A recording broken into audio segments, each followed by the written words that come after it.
Ok, buonasera a tutti. Allora, questa sera abbiamo come conferenziere il professor Paolo Guidetti, che è un dirigente di ricerca presso la stazione zoologica di Anton Dohrn di Napoli, ed è però il direttore del Genoa Marine Center, che ha sede qui a Genova, come dice la sigla. Il professor Guidetti ha una carriera molto lunga, ha ottenuto titoli a vari livelli, ha un numero di pubblicazioni molto elevato, è uno specialista di ecologia del mare, ecologia marina, problemi legati anche alla biodiversità, al cambiamento della biodiversità. Oggi ci parlerà appunto del Mar Mediterraneo tra politiche di conservazione della biodiversità ed economia della sostenibilità. Un argomento che direi che è più che attuale, soprattutto per noi, ma non solo per noi, e quindi ti ascoltiamo con piacere e prego, la parola a te. Molte grazie Mario e buonasera a tutti, grazie per essere venuti, eventualmente a coloro che sono collegati. A me fa molto piacere parlare di questi argomenti perché proprio me li sento sulla pelle, miei, e mi appartengono, e cerco di comunicare con la massima passione che, diciamo, che mi anima e che anima il lavoro che faccio. Io, diciamo, ho fatto di recente anche una serie di seminari anche fuori dall'Italia in cui ho cercato, ed è quello un po' ciò che vi propongo, e ho cercato di collegare un pochino quelle che sono le mie esperienze da quando ho cominciato a pensare di fare l'ecologo, il biologo marino, a dove poi questo percorso mi ha portato, perché è importante il percorso e non soltanto l'ultima tappa, e in questo è importante anche quando facciamo qualsiasi lavoro, ma sicuramente il nostro, avere molto presente quello che siamo e quello che proprio sentiamo sulla pelle e nell'anima, diciamo, perché questo ci porta a fare certe scelte e a iniziare percorsi uno diverso sicuramente dall'altro, perché siamo diversi uno dall'altro. Per cui inizierò con alcuni cenni di ciò che mi riguarda per quanto riguarda carriera e quello che sento, per poi entrare nel merito dell'argomento che riguarderà, diciamo, la conservazione sensu lato del Mediterraneo, facendo poi qualche esempio di ricerche che faccio transdisciplinari, perché sono partito volendo studiare i pesci, poi mi sono ritrovato adesso a studiare più l'uomo, che ha a che fare con i pesci e col mare, di quanto non studi i pesci e la biologia, ma è un percorso che è durato 25-30 anni. E poi butto lì qualche idea, anche cercando di far capire come delle volte anche a livello universitario di studio, a livello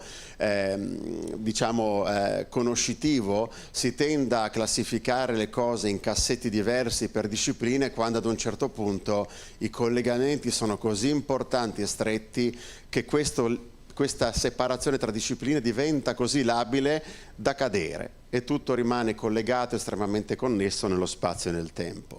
Io sono nativo, diciamo, genovese, anche se poi ho fatto un percorso che per 26 anni mi ha portato altrove, e sono diciamo, contento di aver avuto, come dice Andrea in un'intervista, pochissime idee ma estremamente fisse, tanto è vero che a 6 anni, testimoniato da un pensierino, io decisi, tra virgolette, di occuparmi di pesce e dei delfini. Sono anche contento nel mio percorso formativo di aver fatto il liceo classico, perché mi ha aperto, diciamo, la mente, la testa e il cuore anche a discipline che non sono necessariamente una scienza quantitativa, ma sono stato preparato attraverso gli studi classici ad accogliere anche approcci e discipline che sono molto più legate alle scienze umane, che poi fanno un tutt'uno, per come la vedo io, con la biologia e l'ecologia. Nella mia carriera di formazione invece più scientifica, dopo la laurea in biologia all'Università di Genova, sono stato qualche anno alla stazione zoologica di Napoli, dove sono tornato 25-26 anni dopo. Ho fatto il dottorato in ecologia fondamentale all'Università del Salento, trascorrendo però non poco tempo in missione negli Stati Uniti, precisamente alla Scripps Institution of Oceanography di San Diego, che è uno dei più importanti centri, diciamo, delle scienze del mare e del mondo. Poi sono tornato all'Università di Salento con un posto da ricercatore dove sono rimasto 5 anni per diventare poi professore ordinario di ecologia all'Università di Nizza in Francia, e poi sono ritornato con un'occasione di rientro dei cervelli che fa un po' ridere, perché poi uno si porta dietro anche la cistifellea e tutti gli altri organi del corpo, però sono tornato di nuovo in Italia come dirigente di ricerca presso la stazione zoologica. Ma in questo mio percorso scientifico in realtà non ho mai abbandonato una componente che non credevo avesse così a che fare, ma che in fondo è stata determinante, che è quella legata al mio impegno civile e politico, perché in gioventù ero animato da grandissimi sentimenti, per cui feci anche un po' di carriera iniziale in un partito, diciamo, progressista, e poi comunque ho sempre collaborato e sostenuto iniziative o associazioni tipo Save the Children, che guardano comunque a tutte quelle classi sociali o figure che sono sempre svantaggiate o marginalizzate. E quindi questo sentimento, tra virgolette, di amore per chi non ha fortuna in società e magari anche in natura è qualcosa che poi alla fine ho unificato anche a livello di lavoro. Adesso lavoro alla stazione zoologica Anton Dorn, un ente fondato nel 1872 che da ente napoletano è diventato poi negli ultimi anni un istituto nazionale con sedi ovunque. Io sono rientrato dalla Francia per fondare la sede di Genova e noi siamo adesso presso la villa, una parte ovviamente piccolina, occupiamo presso la villa del Principe. Ora, entro a questo punto a piè pari nell'argomento di cui mi fa piacere parlare questa sera, che è un pezzetto dei mari e oceani del mondo, che è il Mediterraneo. Un pezzetto piccolo se uno va a pensare che rappresenta meno dell'1% della superficie e molto meno dell'1% dei volumi degli oceani, ma nel contempo è una parte di mari e oceani che custodisce preziosamente un numero di diverse migliaia di specie marine e una percentuale importante della biodiversità diciamo mondiale, disproporzionatamente importante rispetto alla sua superficie e volume, e include anche, per la sua storia, per la sua evoluzione, un certo numero di specie che unicamente si trovano nel Mediterraneo, quindi sono particolarmente preziose dal punto di vista della conservazione. Però il Mediterraneo, purtroppo, voltando la pagina, è anche una delle aree più antropizzate del mondo, e in questa antropizzazione che subiamo esseri viventi, umani e non umani, ci mettiamo una serie di impatti che non riusciamo o non vogliamo, per scelte di tipo sociopolitico, gestire in maniera opportuna. E quando si parla di impatti non è una questione soltanto di intensità dell'impatto più o meno importante, ma anche della sua reversibilità.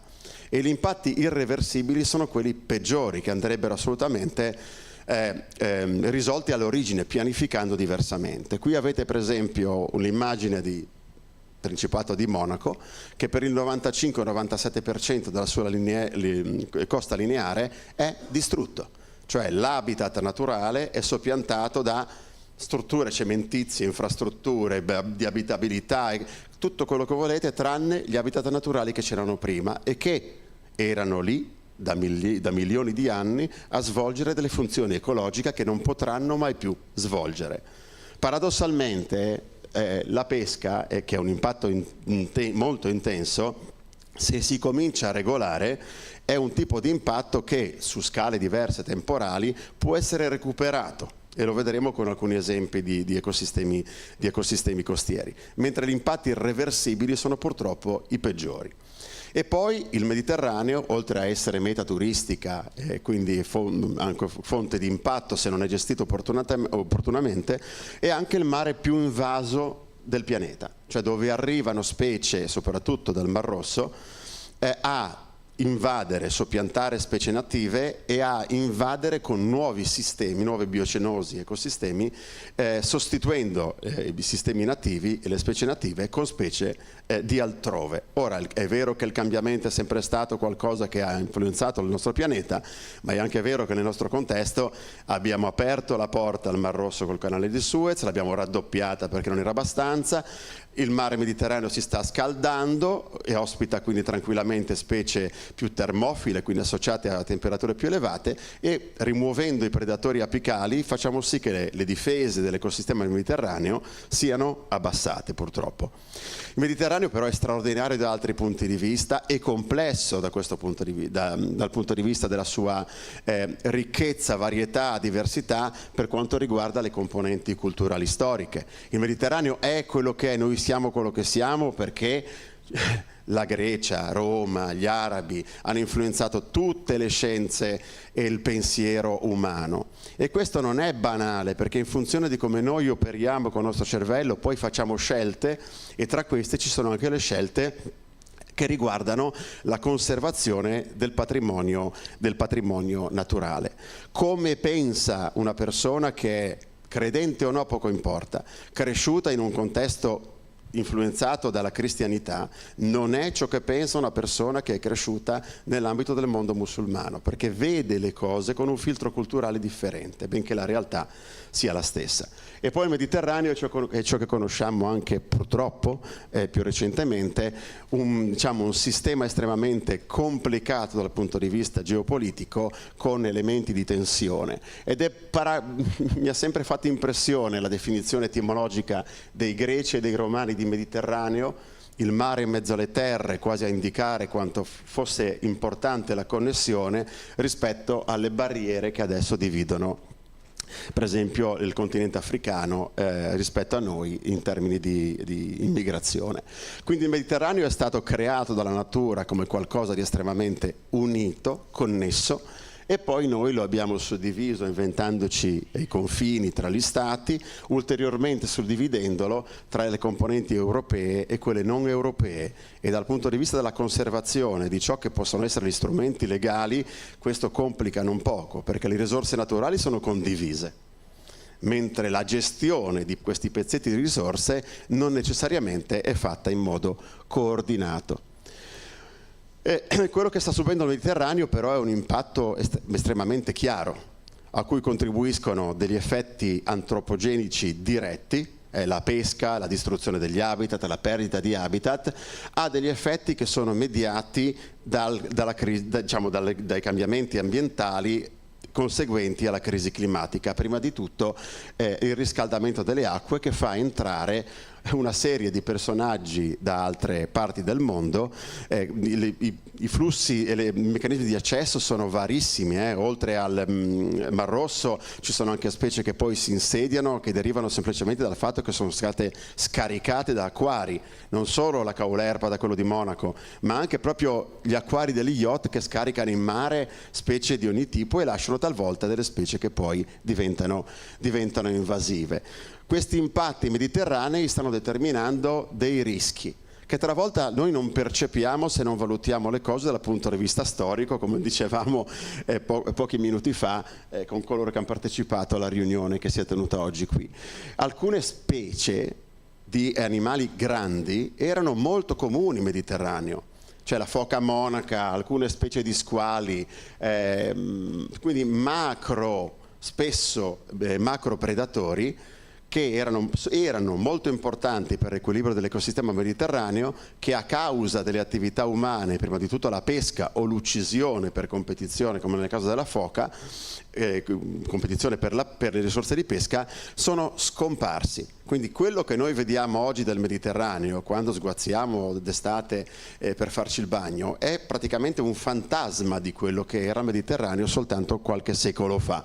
E qualche secolo fa, per la scala della vita, è praticamente nulla.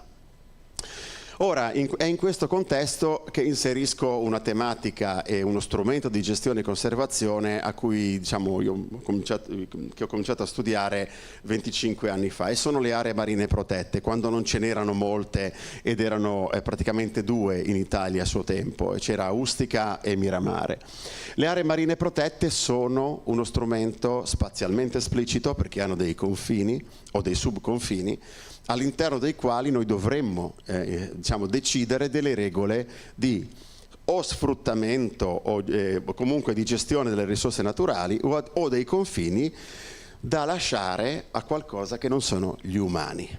perché anche le altre specie hanno un diritto, diciamo, di esistere e di fiorire su questo pianeta tanto quanto l'abbiamo noi. Quindi le aree marine protette sono lo strumento adesso prediletto per la conservazione della biodiversità, ma sono anche diventate per definizione lo strumento per accompagnare uno sviluppo sostenibile della società, quindi uno strumento di importanza socio-economica oltre che ecologica, perché se opportunamente gestite producono dei risultati sia ecologici per il recupero delle comunità biologiche, ma anche dei risultati importanti dal punto di vista della sostenibilità socio-economica sul lungo termine, e poi vi farò qualche esempio. Le aree marine protette, che se ne dica, che si continui a dire, che è proprio per spossatezza prendono queste dichiarazioni, non sono delle aree in cui nulla si può fare, il contrario. Le aree marine protette sono suddivise in tantissime categorie, ma per semplificare il discorso sono dei perimetri all'interno dei quali nelle zone cosiddette parzialmente protette o zone tampone si possono fare tantissime cose, pescare, navigare, però in maniera controllata, moderata. Non esiste sostenibilità senza il concetto di darsi un limite, se no sono parole al vento di cui purtroppo ci si riempie troppo la bocca. Mentre molto piccole, veramente, costituiscono una irrilevante superficie in Mediterraneo e nel mondo, sono le aree, quelle fully protected, quelle in cui non si può prelevare, non si possono fare attività estrattive o non si possono fare attività distruttive. Soltanto in queste piccole aree, sono le poche aree che noi destiniamo non all'uomo, o se non in maniera proprio parziale per attività non distruttive come la subacquea e le visite turistiche, ma le destiniamo a tutte quelle specie che umane non sono. In Mediterraneo e in Europa c'è una combinazione di aree fully protected e partially protected, integralmente protette o parzialmente protette, perché ogni AMP, area marina protetta, è suddivisa in subaree e quindi si fanno delle cosiddette aree a uso multiplo. Ora, io adesso vi faccio vedere alcuni risultati di ricerche che si fanno nelle aree marine protette e che, mirano a evidenziare quanto queste funzionino nel restituirci dei risultati e anche convenienti nel momento in cui questo strumento lo usiamo in maniera appropriata. Quando si parla dell'opposizione sociale alle aree marine protette, e ce n'è tanta, molto spesso è anche giustificata, ma per il fatto che in quanto strumento, se sono usate male, non determinano alcun vantaggio, anzi determinano soltanto un costo, un peso e una spesa anche per il pubblico. Le aree protette ha senso farle se ci si crede, ci si investe, vengono gestite opportunamente e quindi danno dei risultati. E qui vedete, tra le aree protette in cui noi lavoriamo c'è l'area protetta delle Cinque Terre. Una cosa che si fa in tantissime aree protette del mondo è di misurare quanto queste sono efficaci ecologicamente. Lo si può fare in tanti modi, ma un modo molto semplice è quello di usare i censimenti visuali della fauna ittica, che sono usati un pochino come il termometro quando non stiamo tanto bene. E chiaramente la temperatura corporea è un indicatore di uno stato di non benessere, ma poi non è l'unico indicatore che usiamo, ma questo visual census della fauna ittica in pratica è rappresentato da cosa? È rappresentato dalla capacità che hanno, le skills, le competenze che hanno sviluppato certi ricercatori subacquei di riconoscere le specie ittiche, sapendo quali sono quelle che sono di rilevanza commerciale, e sott'acqua, lungo dei percorsi superfici note, di classificare queste specie, contare quanti sono gli individui di queste specie, stimarne la taglia e quindi calcolare quella che viene chiamata la biomassa, quanto peso di pesce c'è su una superficie nota. E questo è un indicatore, il nostro termometro, di quanto stia bene un ecosistema costiero. Perché? Perché se la pesca preleva individui di specie ittiche e preleva anche quelli più grossi di pesci, è ovvio che noi aspettiamo una maggiore biomassa dentro le aree marine protette rispetto alla biomassa di specie ittiche che troviamo al di fuori. E infatti, è molto semplice da interpretare un tipo di grafico come quello che vi mostro, nell'area protetta delle Cinque Terre, che è composta da una zona A, che è quella integralmente protetta, dalla zona B e C, che sono le zone protette ma tampone, dove un po' di prelievo è anche consentito, e le zone esterne all'AMP che utilizziamo come controllo, voi vedete bene che c'è una tendenza ad avere biomasse di tutta la fauna ittica o biomasse di una specie indicatrice particolarmente importante che è la cernia bruna, biomasse più importanti dentro le zone A e comunque dentro la zona protetta se comparata con le zone esterne all'area marina protetta. Ora, se c'è un minimo di decente enforcement, cioè di sorveglianza, di applicazione della regola, è proprio matematico che dopo un certo numero di anni la fauna ittica cresca in biomassa, perché aumentano i pesci ed aumentano anche di taglia. Ora, questo pattern infatti non è unicamente legato all'area marina protetta delle Cinque Terre. Facendo un progetto europeo che ha riguardato 11 aree marine protette lungo l'arco dei paesi europei mediterranei, l'immagine che ne è scaturita era assolutamente coerente, cioè ovunque ci sia una protezione che è molto ben applicata ma anche decorosamente applicata, è sufficiente, la natura risponde, e le biomasse in particolare delle specie ittiche commerciali sono quelle che salgono in maniera più importante. Ora, il quadro logico è: proteggo e ottengo più pesci. Bravo, molto semplice. Peccato che poi tradotto nel mondo reale sia estremamente complicato. Perché? Perché molto spesso quello che sulla carta viene stabilito non necessariamente lo si ritrova in mare. Cioè esistono al mondo ormai alla grossa 1/3 di aree marine protette che sono chiamate le aree protette di carta, quelle che sono dichiarate sui documenti ufficiali o per legge, ma poi uno si reca in loco e la protezione non esiste. Quindi in Mediterraneo, per esempio, è molto facile andare in alcune aree marine protette e vedere addirittura più pesce fuori di quanto non ce ne sia dentro. Questo fu il caso diversi anni fa dell'area protetta, per esempio, di Porto Cesareo, che anni fa aveva un livello di illegalità locale molto importante. Ma questi punti gialli sono le aree protette in cui c'è un decoroso, accettabile livello di controllo, quelle azzurre un po' meno, e voi vedete che tutte messe in ordine di effetto che producono, i pallini gialli tendono ad essere tutti a destra. Quindi più aumenta il livello di sorveglianza, più aumenta l'investimento nella comunicazione, nel far partecipare le comunità locali alla vita dell'area protetta, e più l'area protetta è in grado di rispondere in maniera positiva. Ora, la risposta delle specie ittiche rispetto alla protezione non è uguale per tutte.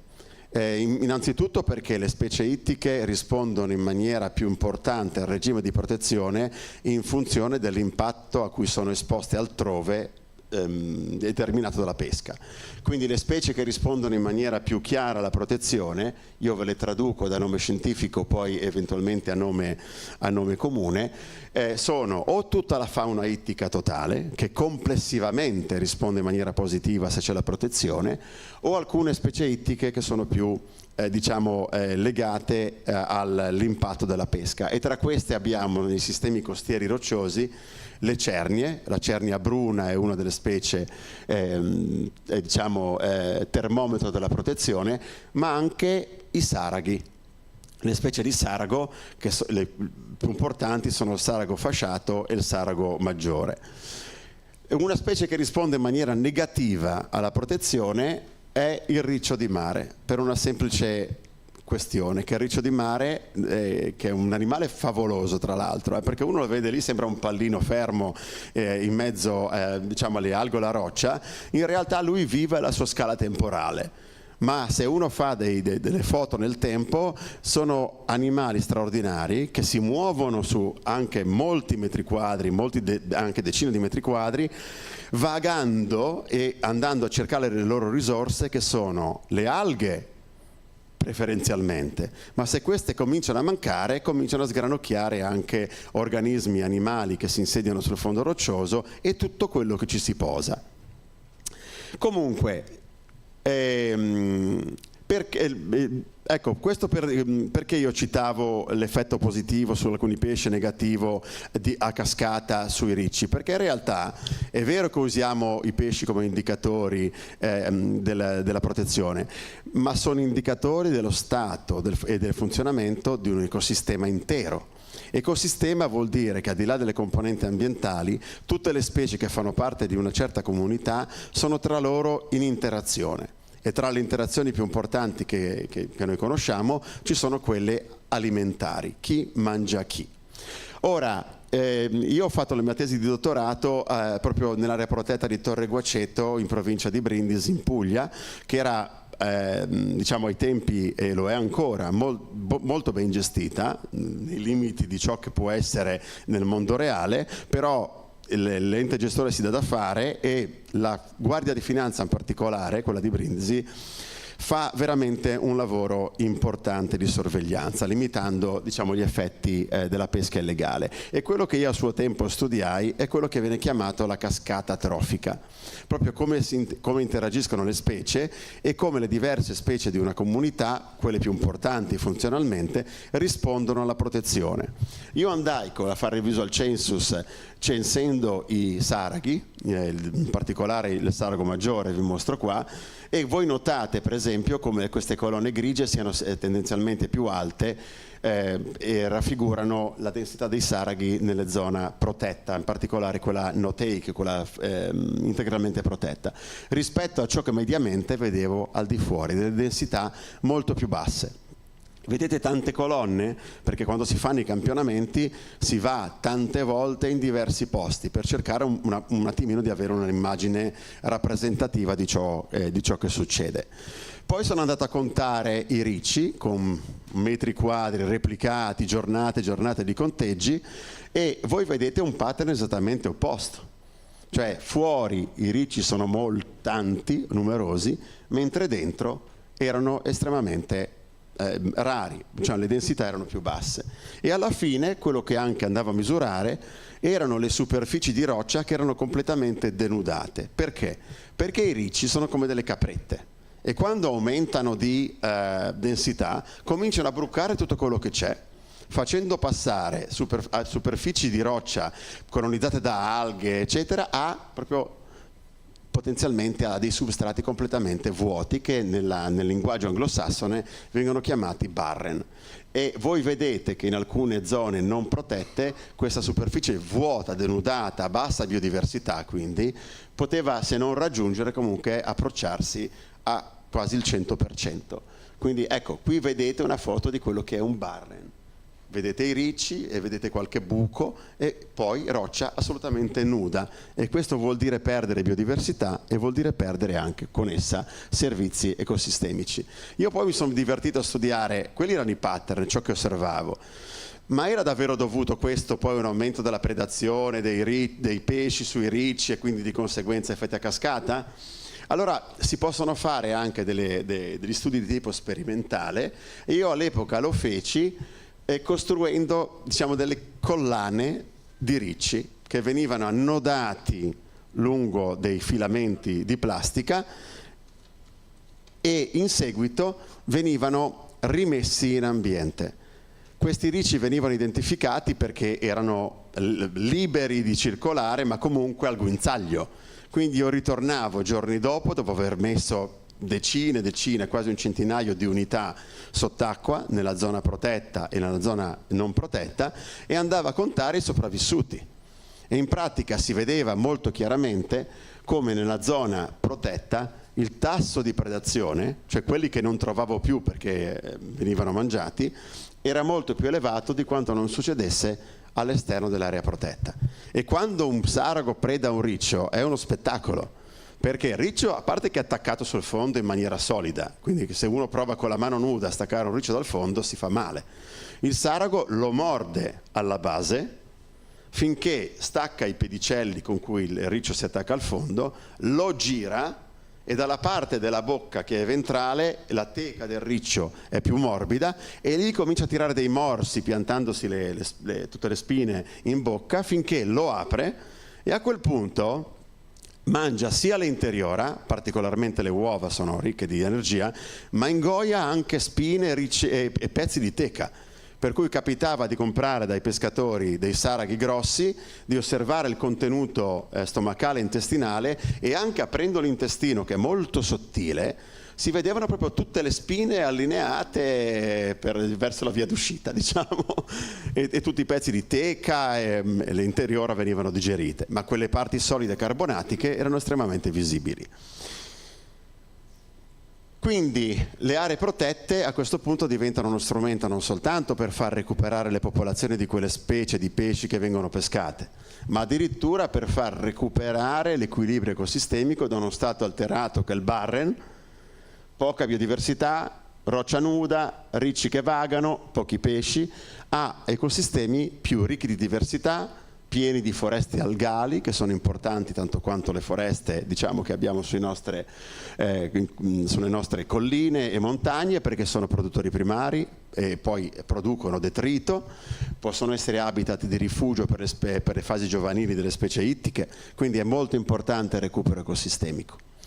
Per quanto riguarda le aree protette, uno dice vabbè sì, ma alla fine sono un perimetrino, lì dentro anche se le facessimo funzionare alla fine proteggiamo poco. No, perché un'area protetta in un sistema connesso che è quello acquatico produce effetti che vanno al di là dei loro confini, e tra questi c'è lo spillover, molto semplice da comprendere. Io proteggo una zona integralmente, i pesci in un certo numero di anni aumentano di densità e taglia e poi cominciano a fuoriuscire. Si chiama spillover perché è proprio come una caraffa d'acqua che io comincio a riempire d'acqua e quando è piena traborda.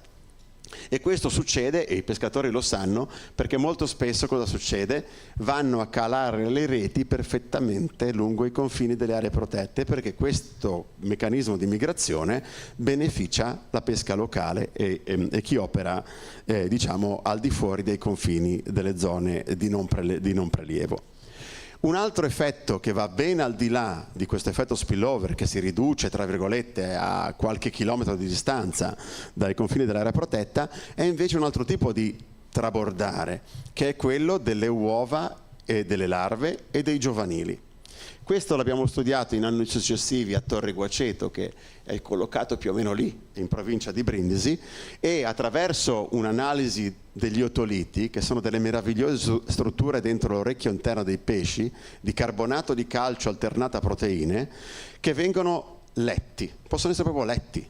Sugli otoliti, qui ne vedete un diciamo, grezzo e lavorato in trasparenza, uno può contare gli anelli giornalieri o annuali, esattamente come quando si tagliano gli alberi e si contano gli anellini per l'età, la stessa cosa si fa sugli otoliti dei pesci. Ma poi gli otoliti hanno delle proprietà chimiche, per cui incamerano microelementi che sono presenti nelle acque in cui il giovanile si sviluppa e o l'adulto cresce. E noi possiamo tracciare i movimenti dei pescetti da quando sono piccoli a quando sono grandi seguendo questa traccia chimica, e facendo questo tipo di lavoro sui giovanili di sargo appena insediati, roba da meno di 1 centimetro, e andare a trovare l'otolite è un lavoro certosino, e su saraghetti un pochino più grandi post insediamento abbiamo praticamente scoperto che le larve, fin quando diventano piccolini di 1 centimetro, sono in grado di spostarsi e o essere trasportati dalle correnti dal luogo di origine a dove li abbiamo prelevati per oltre 100 chilometri. Quindi dall'area protetta di Torre Guaceto molte si erano spostate a oltre 120 chilometri, andando quindi a rifornire aree distanti, e anche i giovanili insediati poi nuotando si potevano comunque spostare di diverse decine di chilometri.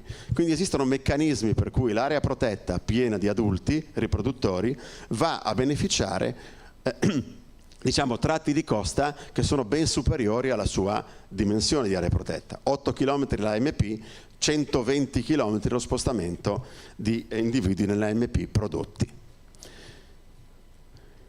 Ora, tutto questa è la parte un pochino più bioecologica. Come si traduce questo in effetti sull'economia locale? Beh, questo è uno studio che noi conduciamo a Torre Guaceto dal 2005.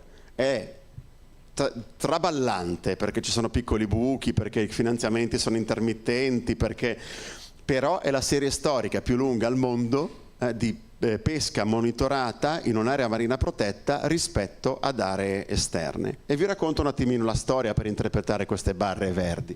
Le barre in è la pesca, la resa della pesca che viene fatta, della piccola pesca con tremaglio che avviene nella zona tampone dell'area marina protetta, non si entra nella zona A. Le barre verdi sono i siti di controllo all'esterno dell'area marina protetta. E questa serie storica ha una sua storia che racconta. Qui vedete una barra enorme. Perché? Perché dal 2000 al 2005 a Torre Guaceto, salvo episodi, ovviamente quelli ci sono, di pesca illegale, però la Guardia di Finanza e all'epoca anche i Carabinieri hanno presidiato la zona che era totalmente chiusa alla pesca, anche la zona tampone. Dopo 5 anni, tensione ovviamente con i pescatori locali, perché era un sito storico di pesca, si fa un accordo con questi pescatori che avevano una vita travagliata. Pescatori era soltanto una parte del mestiere e facevano anche altro. Però con queste persone si stabilisce un accordo che non è un'imposizione della legge o dell'autorità. Ci si siede al tavolo, si parla, ti conosci personalmente e lì scatta qualcosa che è molto umano, che è difficile da tradurre in dati, ma è da tradurre in dato l'effetto umano, ma si traduce poi in un risultato che è il rispetto reciproco, che è un ingrediente che nella nostra vita sappiamo quanto importa. Si riapre la pesca e dopo 5 anni di chiusura pescatori vecchi anche in lacrime. Me lo ricordo un signore che poi è mancato, che non vedeva pescate del genere da quando era giovane. Okay? Poi ovviamente si riapre la pesca, dopo 5 anni di chiusura ermetica, sicuramente diminuisce un pochino la resa anche nell'area protetta, ma per un certo numero di anni, come vedete, la comparazione tra la barra verde e la barra rossa è sempre a vantaggio della barra rossa. E questo lo si vede dal 2005 fino al 2018. Qui entriamo in un momento in cui socialmente cambia qualcosa, perché subentra il periodo un attimino del Covid. Vabbè, qua c'è un buco di dato perché mancavano i soldini per fare le analisi, succede. Poi arriva il Covid e in questi anni il livello di illegalità sale in maniera vertiginosa, non dei nostri pescatori, ma purtroppo il controllo è minore, entrano a pescare non invitati e non autorizzati e il dato lo si vede in una differenza tra dentro e fuori che non c'è più. A questo punto parte l'area marina protetta, c'è un po' di inerzia nei sistemi pubblici, però poi alla fine è stata una bella risposta perché il Ministero ha supportato l'area marina protetta, ha incoraggiato la Guardia Costiera e la Finanza a darci più dentro nei controlli, ha finanziato un progetto di fermo pesca, sovvenzionando i pescatori perché erano in questo modo svantaggiati, ma sono stati sovvenzionati quelli che erano legalmente autorizzati perché non potevano loro pagare lo scotto di quelli illegali. Mi sembra una cosa giusta. E il primo anno che abbiamo rifatto il monitoraggio con questo fermo pesca applicato, voi vedete che fa capolino nuovamente un dato positivo dentro l'area protetta rispetto a fuori. Quindi questo per dirvi che quando la gestione è appropriata, anche un settore economico come quello della pesca locale trae vantaggio da un'area marina protetta. Ora, pescar dentro di più rispetto a fuori è bene come resa economica, bisogna stare attenti però chiaramente, e il monitoraggio in questo può insegnare qualcosa, a che cosa viene pescato. Perché in un lavoro che abbiamo fatto a scala mediterranea si è visto che è vero che dentro si pesca di più, ma talvolta oggetto di pesca sono specie che rientrano nei protocolli internazionali di conservazione o specie che necessitano di particolare attenzione. E tra queste, tutta la grande famiglia degli squali, razze, eccetera, sono animali che hanno necessità particolari biologiche, cioè crescono lentamente, si riproducono tardivamente e quindi un loro impatto è molto più importante come conseguenza negativa rispetto a specie che hanno un ciclo vitale più lungo. Quindi anche nel pescare di più bisogna poi saper dire gestore quali sono le tecniche di pesca appropriate per evitare di impattare certe specie. E qui shifto pian piano alla componente umana che ho sviluppato negli ultimi anni. Questo è un'analisi di sintesi che abbiamo fatto dei dati riferiti alle AMP e alla piccola pesca, una sintesi a livello soprattutto mediterraneo, in cui quello che è scaturito è che un'area marina protetta è in grado di dare più risultati dal punto di vista del recupero ecosistemico, del recupero della parte naturale, ma anche dare risultati in termini di rese di pesca e ritorno economico per i pescatori, nel momento in cui in particolare due fattori gestionali entrano vigorosamente in gioco. Uno è quello che viene chiamato enforcement, cioè se ho un'area protetta le regole devono essere rispettate, perché sono risorse comuni e condivise, e se non sono gestite attraverso regole ci rimettono tutti. La seconda componente era il fisherman engagement, cioè il livello di implicazione della componente dei pescatori locali dentro la gestione, in una vera cogestione, condividendo responsabilità, dando anche un peso decisionale. Se loro si sentono coinvolti, partecipano.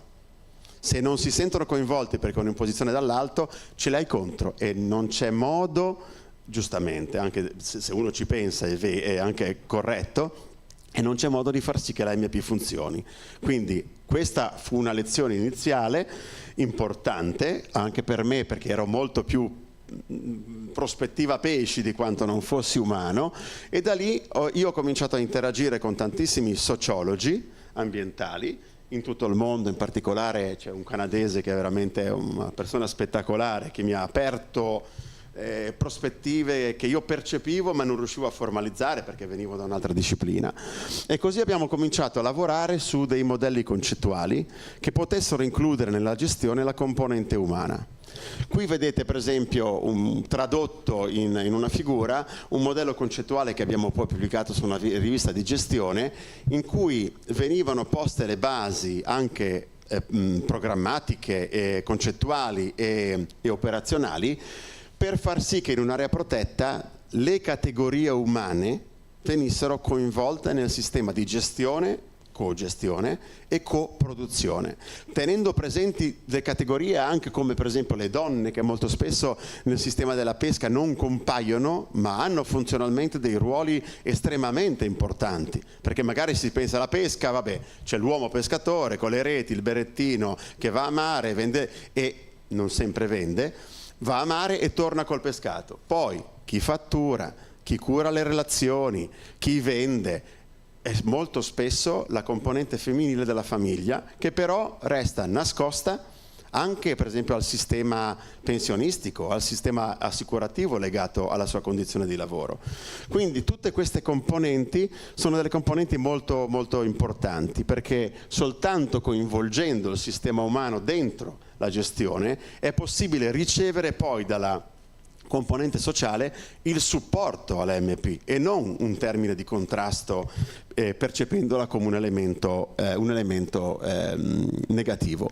E poi siamo andati dentro ancora alla questione relativa alle percezioni, perché io per anni mi dicevo: ma porca miseria, ma io vado a misurare i pesci, ce n'è di più, misuriamo il pescato, ce n'è di più, ma perché alla fine la gente è contro? Beh, la gente spesso è contro perché non si considerano altre variabili che sono tipicamente legate all'approccio umano all'interpretazione della realtà.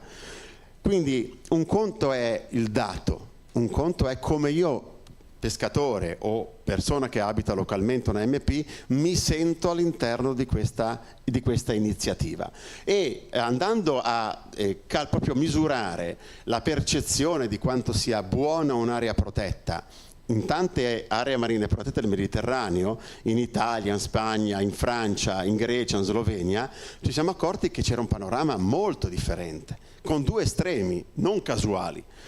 C'è un'area protetta a Zakynthos in Grecia, dove questo sforzo di coinvolgimento dei locali è stato praticamente marginale, e tutta la componente sociale è praticamente contraria, percepisce male quest'area marina protetta, fino al caso opposto che la mia amata Torre Guaceto, dove il lavoro dell'ente di gestione a coinvolgere i pescatori nelle attività, aiutarli nei momenti di difficoltà, ha determinato una percezione incredibilmente positiva.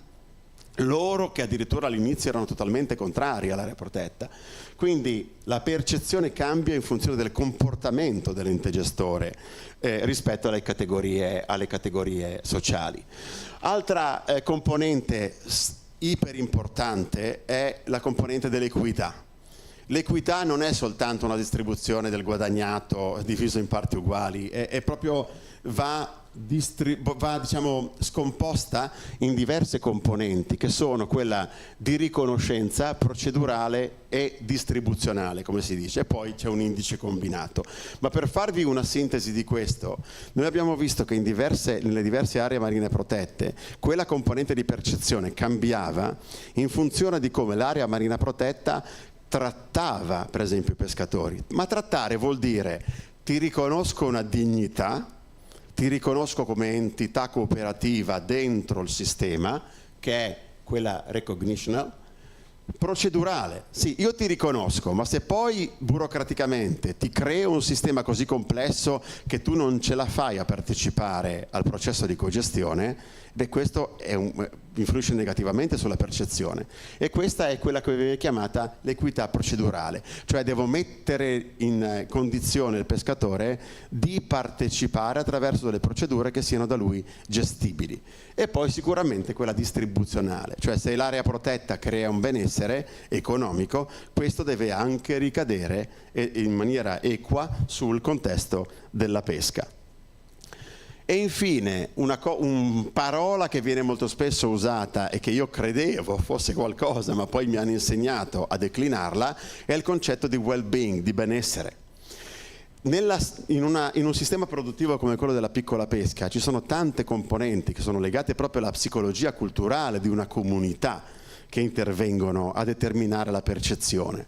Perché il lavoro di pescatore, e mi sono tanto imbarcato con loro per conoscerli, per farli capire che volevo capire, non soltanto che facevo i calcoli al computer, c'è sicuramente il guadagno, fa parte del benessere che viene prodotto, ma ci sono anche le condizioni di sicurezza che il guadagno può creare, un migliore guadagno, ci sono il benessere relazionale, quanto rilassate sono le relazioni tra la comunità, i componenti e le istituzioni o il corpo di gestione, quanto è il sentimento che loro provano, il sentimento di libertà facendo il loro lavoro, qual è persino il livello di illegalità diciamo criminale o a livello di corruzione a cui sono sottoposti, perché questi sono elementi che nel mondo della pesca esistono. Io ho lavorato anche recentemente in Messico e la pesca è un'economia così importante da essere semigestita in alcune aree del Messico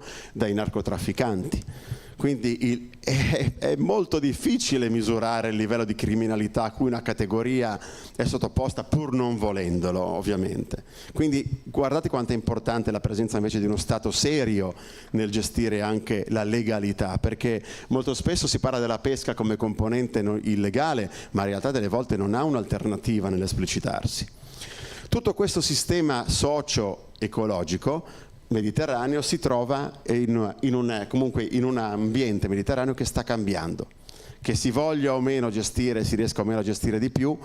Il Mediterraneo sta perdendo produttività a causa del cambiamento climatico. È uno studio che abbiamo fatto con dei colleghi, soprattutto israeliani, ma insomma, e altri partecipanti di dataset in tutto il Mediterraneo, e qua vedete quanto è prevista la diminuzione della biomassa di pesci per sito in funzione della temperatura dell'acqua. Voi sapete che la temperatura del Mediterraneo progressivamente sta aumentando, questo determina una produzione di biomassa ittica e quindi pescabile e quindi di ricchezza che tende a diminuire. È vero che nelle zone protette resta più alta, ma la tendenza del nostro sistema purtroppo è a diminuire. Questo vuol dire che le aree protette sono uno strumento di gestione straordinario localmente, Però a livello, diciamo, di scala più ampia bisogna che gli Stati lavorino insieme per diminuire dei macro impatti che non sono gestibili localmente. E poi i diversi paesi del Mediterraneo non sono esposti alla stessa maniera. Esistono alcuni stati che non saranno in grado di gestire questo cambiamento e alcune realtà socio-economiche che sono un pochino più resistenti e o resilienti, cangianti e che riusciranno a gestire meglio la diminuzione del pescato determinata dai cambiamenti climatici oltre che dall'impatto umano. E qui giungo alle conclusioni. Non so quanto tempo ho parlato, troppo? Ah, ok. Almeno poi... Va bene.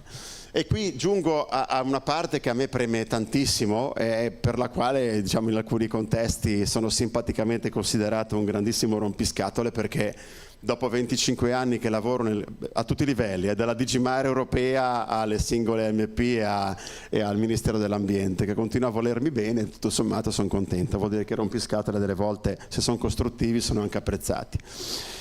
Però a livello mediterraneo, che è un punto rappresentativo del mondo, siamo anche ad un crocevia. Cioè io sono veramente stanco di sentire carte, accordi, percentuali, numeri, 30x30, 20x20, non se ne può più. Perché nella realtà, quando si passa dalle carte al mare, progressi ci sono stati indubbiamente da quando io cominciai 25 anni fa, ma adesso è un momento particolarmente cruciale per tirare le fila. Ora qua vedete un semplice grafico di quanto siano aumentate le superfici mediterranee dentro le AMP, tutti i tipi, dal 1960 più o meno quasi ai giorni nostri. C'è stato un incremento col Pelagos e con le zone Natura 2000, ma la linea blu è la superficie parzialmente protetta. A proteggere parzialmente e solo sulla carta siamo fenomenali, ma comunque abbiamo ciccato alla grande il 10% della decade scorsa e siamo lontanissimi dal 30% che dovremmo raggiungere, diciamo, alla fine di questa decade. Ma se guardiamo la linea rossa, quella è il cambiamento della percentuale di superficie integralmente protetta. Cioè eravamo a 0,01 e siamo a 0,05. Quella dichiarata è totalmente protetta, sapendo che in alcune AMP italiane e mediterranee, anche nelle zone dichiarate integralmente protette, c'è il circo ogni giorno.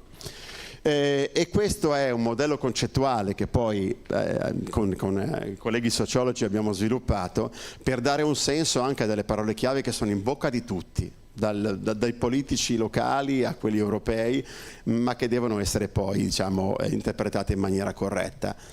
La blue economy non è soltanto qualsiasi economia trasferita in mare. Anche per la definizione della Banca Mondiale, la blue economy, così come i target di conservazione, devono avere due componenti. Devono essere ecologicamente efficaci, produrre un beneficio per la natura e per i pesciolini, ed essere socialmente equi. Se non c'è alcun risultato equo per la società e efficace per la natura, tutto questo senso non ha. Quindi si sta cercando di lavorare a tutti i livelli, da quello locale a quello mondiale, per cercare di trasferire a chi determina le scelte questi concetti che sono assolutamente fondamentali. Chi se ne frega di raggiungere il 30% sulla carta? Io sarei felicissimo se in Italia alla fine di questa decade raggiungessimo un 10% fatto in modo decoroso. E non crediate che in Italia sia peggio che altrove, perché io ho vissuto 10 anni in Francia dove le carte sono sempre perfette. Per quanto riguarda la realtà, ecco, anche lì qualche problema c'è. Ora, in quanto ricercatori, sia per chi ha fatto più bioecologia o chi si è occupato di parte sociologica e economica, c'è stato un grandissimo lavoro. Ora non si conoscerà tutta la biodiversità del mondo, potremo anche avere dei dati più precisi, ma che gli ecosistemi siano in grado di recuperare dando servizi alla società, se questi ecosistemi sono trattati bene, è assolutamente di una chiarezza limpida. Cioè che non si scherzi più, che abbiamo bisogno ancora di dati. Si possono fare tante cose bene con i dati che abbiamo. Quello che manca, e c'è un bel articolo su Nature di qualche anno fa, è la serietà della classe politica a tutti i livelli di fare delle scelte che siano coerenti con gli enunciati. Punto e basta, a livello europeo, a livello locale e a livello mondiale. Questa è la parte che è assolutamente mancante. E ritornando alle aree protette, perché poi alla fine mi affascinano così tanto? Perché non è soltanto un perimetro dove io vedo più pescetti, è proprio un'idea di mondo che devono dare. Sono degli scenari, dei territori all'interno dei quali facciamo una sperimentazione ecologica e sociale, socio-economica, che ci devono dare un'idea di come noi vorremmo il mondo anche all'esterno del loro perimetro. Società più eque e in cui la natura ha diritto di esistere tanto quanto la nostra specie, sono concetti fondamentali che devono entrare nella nostra mente e far parte della nostra etica più profonda. Quindi l'area protetta che funziona bene è un'idea di società e di mondo che a me piacerebbe si imponesse a livello diciamo più generale. Per questo quando si parla di conservazione non è la stessa cosa che parlare di protezione. La conservazione e la scienza della conservazione è una scienza olistica che ha ormai incamerato le componenti naturali e le componenti sociali e socio-economiche in maniera organica. Cioè non ci sono più discipline che separano queste componenti, perché nel mondo reale queste appartengono allo stesso sistema e funzionano assolutamente insieme. Per cui per me parlare di protezione della natura e degli animali è equivalente a curare i diritti dell'uomo e delle società che in quei territori, entità territoriali, persistono, sussistono e speriamo di rendere più, diciamo, questa posso anche saltarla, di rendere più eque e sostenibili. Quindi anche nella definizione per esempio di ambiente, ormai per me è quasi inscindibile questa componente. Al di là di quello che si trova nei libri di ecologia, per cui vediamo la componente fisica dell'ambiente, la temperatura dell'acqua, la salinità, la componente biologica, le comunità, le specie, le popolazioni, e a me viene normale ormai inserire la componente culturale. Cioè tutte quelle dimensioni che fanno parte, l'inclusione sociale, le percezioni, l'economia, l'equità, la giustizia, l'accesso, i valori, che fanno parte del nostro mondo, perché alla fine un'area protetta non è un'area naturale, ma è un'area che ridiventa naturale perché l'uomo lo sceglie. E se lo sceglie, se lo sceglie perché fa una scelta basata su valori e su punti di riferimento che non sono quelli puramente economici. Quindi di scienze sociali ormai le scienze sociali stanno avvicinandosi anche al mare in maniera importante, con degli incrementi del numero di studi che nell'ultimo decennio sono diventati veramente straordinariamente importanti, e con delle scuole che stanno nascendo che combinano integralmente e non distinguono disciplinarmente la parte bioeconomica con quella parte ecologica. A me capita di lavorare veramente in maniera magnifica sia con questa scuola di sostenibilità di Stanford che con l'Università di Amburgo, dove hanno unificato i dipartimenti di scienze bioecologiche con quelle di scienze sociali. E gli appelli dei sociologi a essere più considerati e a considerare le componenti umane stanno diventando veramente innumerevoli. Io sto lavorando su tantissimi progetti in costruzione che hanno queste due anime che però si compenetrano in maniera profonda, e dalle volte abbiamo anche delle sorprese. Io questa, quando l'ho proiettata negli Stati Uniti, ha scioccato un po', perché Karl Marx è sempre qualcosa di...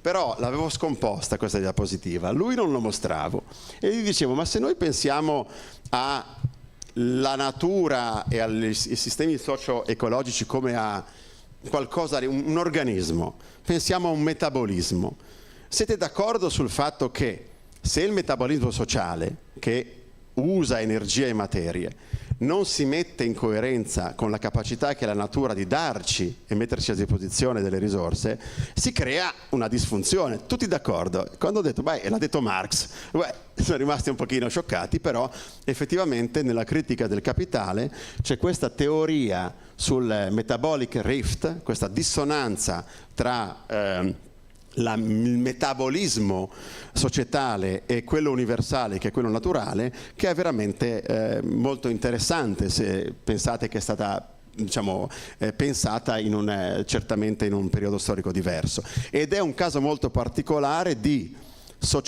politologi che hanno veicolato dalla biologia il concetto di metabolismo nelle loro teorie. E questo alla fine, questo messaggio marxista non è che è proprio diverso da quello che con altri termini e con un'altra filosofia sicuramente ritroviamo in due pubblicazioni diciamo vaticane che sono veramente straordinarie. Ora non ha importanza che uno sia credente o no, perché leggendo il Laudato Si è veramente un discreto libro di ecologia che aggiunge una componente non banale, che molto spesso ci dimentichiamo, che è quella emozionale, che poi sia veicolata da un credo o dal fatto che la natura siamo appassionati e ne sentiamo un legame, poco importa. Lì dentro c'è una spinta verso la ponderazione, verso il contatto a livello di comunità e umano, che sono valori che noi stiamo assolutamente perdendo. E per concludere, a me fa piacere, io lavoro adesso con una scuola di etica a Bonn, che è veramente interessantissimo. C'è un punto ancora che è all'origine, ancora prima poi del disegno socio-politico che io voglio scegliere per la mia società, che è assolutamente fondante e preponderante, ed è il valore etico di riferimento, la tipologia di valore che io do alle cose. Ora, se io a chiunque di voi dicessi per 10 euro trucidate la vostra famiglia, no. Non lo fate per 10, non lo fate per 1000, non lo fate per 1 milione, perché la nostra famiglia è un valore imperativo categorico, per citare Kant, che è assolutamente assoluto. Nella natura questo non lo sappiamo ancora applicare, perché c'è sempre la compensazione quando c'è un'opera non necessariamente strategica da fare a mare, per cui molto spesso al valore assoluto e morale della natura sostituiamo un valore economico di compensazione, a cui molto spesso anche le amministrazioni locali fino alla governance mondiale cede. Quindi questo per me adesso è un punto su cui lavorare concettualmente molto importante, perché o scardiniamo questo approccio di convenienza oppure rischiamo di non arrivare mai al punto. E un approccio di convenienza alla fine sono anche i servizi ecosistemici.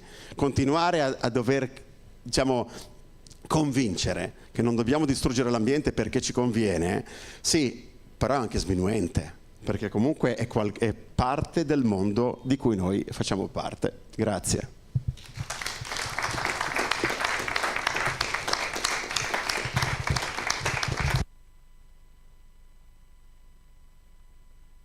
Grazie Paolo per gli spunti che ci hai portato all'attenzione, e soprattutto gli ultimi, sui quali magari non ci abbiamo mai riflettuto abbastanza, non li abbiamo mai presi tanto in considerazione. E in effetti pensare a un'area protetta, a una zona protetta, va intesa non soltanto come una zona confinata e chiusa, ma una zona che deve interagire con tutto il resto, a cominciare da noi, dalla nostra specie. Quindi aspetti etici, aspetti sociali, aspetti economici che purtroppo però, come dici tu, non sempre sono tenuti in considerazione o comunque vengono tralasciati per rispondere ad altre esigenze che portano al risultato opposto, cioè l'eliminazione di quell'area che noi vogliamo proteggere e che vogliamo mantenere per il futuro. Bene. Grazie, sentiamo se ci sono domande da parte del pubblico. Sì. Grazie.